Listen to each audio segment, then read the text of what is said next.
નમસ્કાર, જુનાગઢ જનવાણી 91.2 અને જુનાગઢ એગ્રીસ્નેસ સ્ટુડિયોમાં હું કલ્પેશ પંડ્યા આપનું સ્વાગત કરું છું. મિત્રો, આપણો દેશ દિવસે ને દિવસે પ્રગતિ કરી રહ્યો છે ને એ પ્રગતિ જે છે એ ટેકનોલોજીના માધ્યમથી થઈ રહી છે.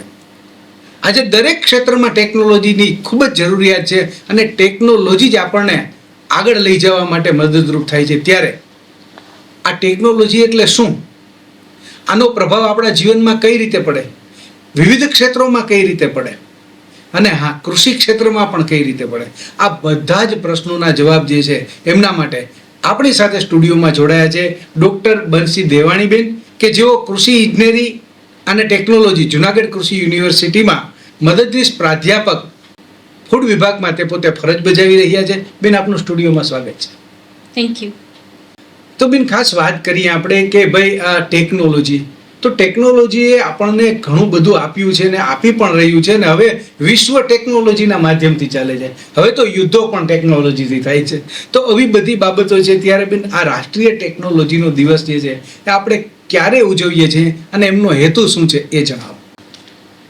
દર્શક મિત્રો, દર વર્ષે 11 મેના રોજ સમગ્ર ભારતમાં રાષ્ટ્રીય ટેકનોલોજી દિવસ તરીકે આપણે આ દિવસને ઉજવીએ છીએ.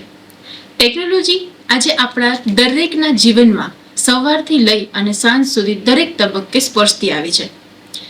11 મે 1998ના રોજ આપણા ભારત દેશે પોખરણમાં સફળ પરમાણુ નિરીક્ષણ કરીને સમગ્ર વિશ્વને એક શક્તિનો પરચો બતાવ્યો. જી હા દર્શક મિત્રો, 11 મે 1998નો દિવસ માત્ર રાષ્ટ્રીય ટેકનોલોજી દિવસ નથી, પરંતુ ભારતની શક્તિ, ટેકનોલોજી અને ભારત દરેક તબક્કે અગ્રેસર છે તે વાતનો પુરાવો આપે છે. દર્શક મિત્રો, ટેકનોલોજી એ માત્ર રોકેટ, કમ્પ્યુટર કે પરમાણુની શક્તિ નથી, પરંતુ એ એવી શક્તિ છે કે જે સામાન્ય માણસના જીવનને ખૂબ જ સરળ અને મહત્વનું બનાવે છે. જો આ સામાન્ય માણસની આપણા ભારત દેશમાં વાત કરીએ ને, તો સૌપ્રથમ તબક્કે આપણા મગજમાં ભારતનો ખેડૂત, ભારતનો કૃષક એ આવે છે. જી હા, ભારતમાં ઉજવાતો આ ટેકનોલોજી દિવસ એ કૃષક અને ખેડૂતના જીવનમાં પણ એટલો જ અસરકાર સાબિત થાય છે. બેન, તમે એ પણ જણાવો કે કૃષિ પ્રધાન દેશની અંદર કૃષિ અને ટેકનોલોજી આ બે વસ્તુ કઈ રીતે જોડાયેલા છે એ પણ જણાવો. ખૂબ જ સરસ પ્રશ્ન કર્યો છે સાહેબ આપે. ભારત એક કૃષિ પ્રધાન દેશ છે અને ભારતની મોટા ભાગની વસ્તી કૃષિ ઉપર નભેલી છે.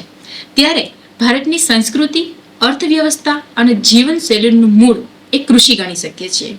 આજે પણ દેશની મોટી વસ્તી જ્યારે ખેતી સાથે જોડાયેલી છે અને ગામડાનું જીવન કૃષિ પર આધારિત રાખે છે, ત્યારે જો ભારત કૃષિ અને ટેકનોલોજીને એક તાંતણે ગૂંથવામાં આવે ને, તો કંઈક ચિત્ર અલગ જ સાબિત થાય છે. નજર કરો ભૂતકાળમાં કે જ્યારે કૃષિ ગાય અને બળદ પર નપતી હતી, અને આ બાજુ આજે ટેકનોલોજીનો ઉપયોગ કરીને કેટલાય પ્રકારની મશીનરી આવી ગઈ છે જે કૃષિને ખૂબ જ સરળ અને ઓછા ખર્ચામાં આગળની કાર્યવાહી કરવા માટે તૈયાર કરે છે.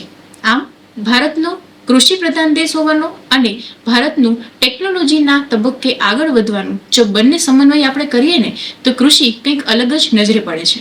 સાથે સાથે બેન, તમે ઘણી સરસ વાત કરી કે કૃષિ અને ટેકનોલોજી કઈ રીતે જોડાયેલા છે. તો ટેકનોલોજીથી કૃષિમાં કેટલું પરિવર્તન આવ્યું છે, કેવું પરિવર્તન આવ્યું છે એ વિષયની પણ વાત કરો. જી હા, ખૂબ જ સ્પર્શતો અને સરળ પ્રશ્ન આપે કર્યો છે. ત્યારે હું આપણે જણાવીશ કે નજર કરો ભૂતકાળમાં કે જ્યારે આપણો ખેડૂત છે એ વરસાદની રાહ જોતો હતો અને કેવું પાકનું ઉત્પાદન મળશે તેવી આશામાં ઝંખતો હતો. અને આજે જ્યારે આપણે ટેકનોલોજીની વાત કૃષિમાં કરી રહ્યા છીએ, ત્યારે આપણા ખેડૂતને જે કામ પૂરા કરતા દિવસો લાગતા હતા ને, તે આજે ચપટી વગાડતા આંગળીના ટેરવે થઈ જાય છે. જી હા, ખેડૂતો આજે ટેકનોલોજીના મદદથી ઘણી બધી કાર્યોને, ઘણા બધા કામકાજને સરળતાથી કરી રહ્યો છે. પહેલાના સમયમાં બળદ આધારિત ખેતી થતી હતી. સિંચાઈ માટે આપણે વરસાદની રાહ જોવી પડતી હતી. હાથથી વાવણી થતી હતી, હાથથી કાપણી થતી હતી, નિંદામણ પણ હાથથી થતું હતું. અને જો પાકનું ઉત્પાદન થઈ જાય તો અજ્ઞાનતાના અભાવે આપણે ભારે નુકસાની પણ વેઠવી પડતી હતી. અને જો આ બાજુ હવે આપણે ટેકનોલોજીની વાત કરીએ કે કૃષિમાં ટેકનોલોજી કઈ રીતે કારગર નીવડી રહી છે, ત્યારે આજની આધુનિક ખેતી, જી હા દર્શક મિત્રો, ટેકનોલોજીને આભારી એવી આજની ખેતીમાં આજે આપણો ખેડૂત ટ્રેક્ટર ચલાવીને પાવર ટીલરની મદદથી ખેતી કરી રહ્યો છે, તો બીજી બાજુ સીડ ડ્રીલ અને પ્લાન્ટરનો ઉપયોગ કરી રહ્યો છે, તો સિંચાઈ માટે ડ્રીપ અને સ્પ્રિંકલર પદ્ધતિનો ઉપયોગ કરી રહ્યો છે, તો સાથે સાથે જો પાકમાં કોઈ પણ પ્રકારની જીવાત કે નુકસાની જણાય, જીવાતનો ઉપદ્રવ જણાય, તો તે ડ્રોનની મદદથી તેમાં દવાનો છંટકાવ પણ કરી રહ્યો છે. અને પાકમાં કેટલું પાણી આપવું, કેટલું ખાતર આપવું, તે પણ મોબાઈલના સહારે માહિતી મેળવી રહ્યો છે. તો આ બધું કોને આભારી છે? જી હા, ત્યારે જવાબ આપણને મળે છે, આ બધું ટેકનોલોજીને આભારી છે. તો આ રીતે કૃષિ અને ટેકનોલોજી આજે એક સાથે આગળ ચાલી રહ્યું છે અને આપણા ભારતને વૈશ્વિક લેવલે કંઈક અલગ જ વિકસાવી રહ્યું છે. મિત્રો, તમે જોયું ને કે કેટલું પરિવર્તન આવ્યું છે. તો આ પરિવર્તન આવ્યું તો એમના માટે ખરેખર આપણે એ પણ વિચારવું જોઈએ કે ભવિષ્યની કૃષિ કેવી હશે. બેન, તમે એ જણાવો કે આવનાર ભવિષ્યમાં આપણી કૃષિ જે છે કેવા આયામ ઉપર હશે? જી હા સાહેબ, આપે ખૂબ જ સરસ પ્રશ્ન કર્યો છે. આજનો આપણો ખેડૂત મોબાઈલમાંથી હવામાન જોવે છે અને પોતાના ખેતરમાં કઈ પદ્ધતિ અપનાવી તે વિશેનો નિર્ણય લે છે.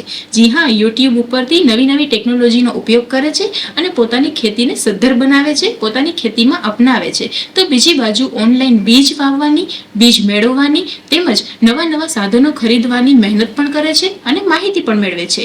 તેઓ ડ્રોનથી દવાનો છંટકાવ કરે છે, પોતાના પાકને જીવાતોથી બચાવે છે અને સાથે સાથે કેટલાય પ્લેટફોર્મ એટલે કે વોટ્સએપ અને સોશિયલ મીડિયાનો ઉપયોગ કરીને પોતાના પાકની પ્રોસેસિંગ કરી, મૂલ્યવર્ધન કરી અને તેને રાષ્ટ્રીય તેમજ આંતરરાષ્ટ્રીય બજારમાં મૂકવાની નવી નવી તકનીકો પણ અપનાવે છે.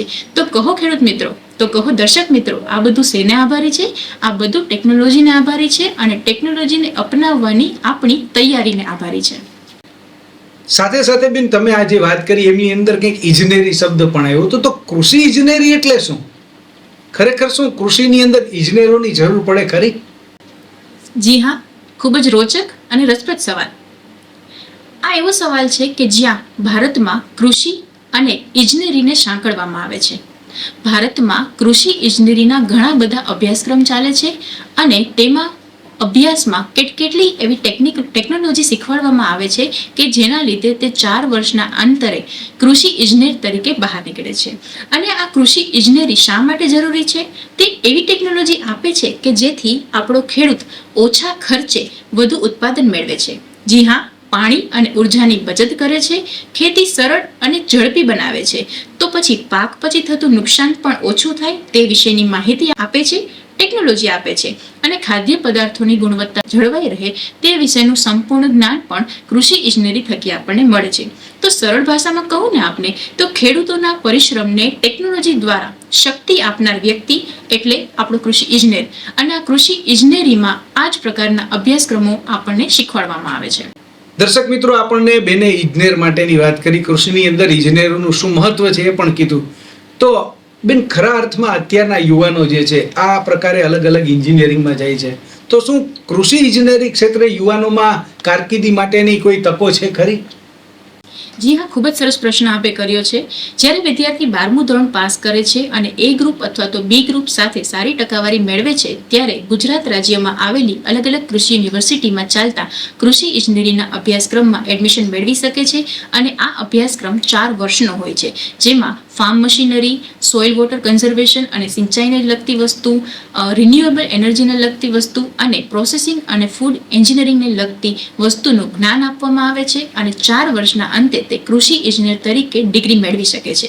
કૃષિ ઇજનેર બન્યા પછી તેને યુનિવર્સિટીમાં એટલે કે સરકારી ખાતાઓમાં તેમજ પ્રાઇવેટ ઇન્ડસ્ટ્રીમાં પણ પોતાની કારકિર્દી બનાવવા માટે ઘણી બધી તક મળી રહે છે, જેમાં તેઓ ફાર્મ મશીનરીને લગતી ઇન્ડસ્ટ્રી, રિન્યુએબલ એનર્જીને લગતી ઇન્ડસ્ટ્રી, સોઇલ અને સિંચાઈને લગતી ઇન્ડસ્ટ્રી કે પછી પ્રોસેસિંગ અને ફૂડના મૂલ્યવર્ધનને લગતી ઇન્ડસ્ટ્રીમાં પોતે કારકિર્દી બનાવી શકે છે. મિત્રો, આજે આપણને ટેકનોલોજી વિશેની તમામ માહિતી જે છે એ વ્યવસ્થિત રીતે મળી, તમને પણ ગમી હશે. ખરા અર્થમાં બેન, આપણે છેલ્લે વાત કરીએ કે આજે આપણે નેશનલ ટેકનોલોજી દિવસની ઉજવણી કરીએ છીએ, ત્યારે આપના તરફથી તમે ખાસ શું સંદેશો આપવા માંગો? જી હા દર્શક મિત્રો, ટેકનોલોજીથી ભારતીય કૃષિમાં ઘણો બધો ફેરફાર થયો છે, મોટું પરિવર્તન આવ્યું છે. જ્યારે આપણો ખેડૂત પહેલા બળદ આધારિત હતો, વધુ મહેનત કરતો હતો અને તેને ઓછું ઉત્પાદન મળતું હતું, ત્યારે આજે ટેકનોલોજીના ઉપયોગ થકી મશીન આધારિત ખેતી કરવા લાગ્યો છે, સમય અને ખર્ચમાં પણ બચત કરતો થયો છે અને સાથે વધુ ઉત્પાદન અને સારી ગુણવત્તાવાળું ઉત્પાદન મેળવતો થયો છે. ત્યારે જો આજનો આપણો યુવાન, ભારત એક યુવાનોનો દેશ છે, ત્યારે આજનો આપણો યુવાન કૃષિમાં જોડાય, કૃષિ ઇજનેરીમાં જોડાય તો આપણા ભારતની કૃષિને વધુ મજબૂત, સદ્ધર અને આંતરરાષ્ટ્રીય સ્તરે ખૂબ જ સારી નામના અપાવી શકે છે. અને આપણા ભારત દેશનો પાયો જો કૃષિ હોય તો કૃષિને મજબૂત કરવું એ આપણી સૌની ફરજ છે. ત્યારે વધુમાં વધુ લોકો કૃષિ ઇજનેરી સાથે કૃષિમાં જોડાય અને કૃષિને મજબૂત બનાવે તેવા અનુરોધ સાથે હું મારી વાણીને વિરમું છું. આભાર. તો દર્શક મિત્રો, ખૂબ સુંદર મજાની વાત તમારા સુધી અમે પહોંચાડવાનો પ્રયત્ન કર્યો. ખરા અર્થમાં ટેકનોલોજી એટલે શું, કૃષિમાં ટેકનોલોજીનો શું ફાળો છે, ટેકનોલોજીને હિસાબે કૃષિ કઈ રીતે આગળ વધી રહી છે, કેવા નવા નવા આયામ ઉપર આપણે જશું, આ બધી જ માહિતી આપણને પૂરી પડીને સાથે સાથે તમે કૃષિ ઇજનેર પણ બની શકો છો અને તમે પણ આ ભારતીય કૃષિને ખૂબ આગળ લઈ જઈ શકો છો અને વૈશ્વિક લેવલે આપણે ઘણી સિદ્ધિઓ હાસિલ કરી શકીએ એવી ક્ષમતા અને કારકિર્દી પણ તમે કરી શકો છો. બેન, તમે અમારા સ્ટુડિયોમાં પધાર્યા અને દર્શકોને ખૂબ સુંદર મજાની માહિતી આપી એ બદલ દરેક દર્શકો વતી હું આપનો ખૂબ ખૂબ આભાર માનું છું. ધન્યવાદ. આભાર.